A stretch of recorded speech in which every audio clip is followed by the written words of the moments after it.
Sino si Batman? Yan ang inaalam ng mga otoridad bilang parte ng investigasyon sa tangkang pagtakas ng 5 Chinese na dati umanong mga pogo worker.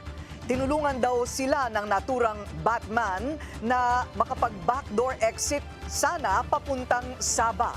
Ang detalye mula kay Agenda reporter Andrea Salve.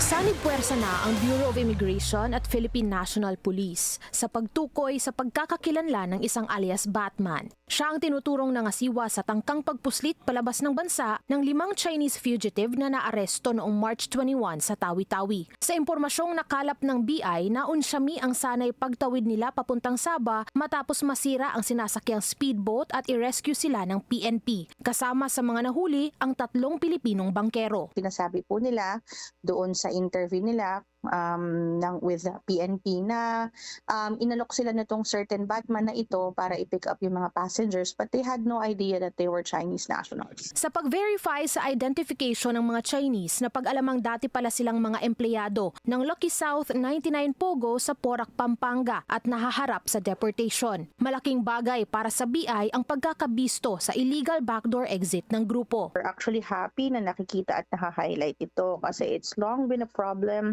of the country, of it being used by those who are attempting to evade law enforcement. Kinumpirma rin ng BI na 39 na foreign national ang kanilang pinalaya kamakailan, nakasama sa naarestong Pogo employees sa RCBC Plaza sa Makati noong nakaraang buwan. Itong mga group na na-release na ito, they had their visas here in the Philippines, working visas, and may mga permanent residence visas here. Mula sa 116 na formally endorsed ng Presidential Anti-Organized Crime Commission, 77 ang nahainan ng deportation case dahil sa overstaying, working without permit at iba pang paglabag sa mga kondisyon ng pananatili nila sa bansa.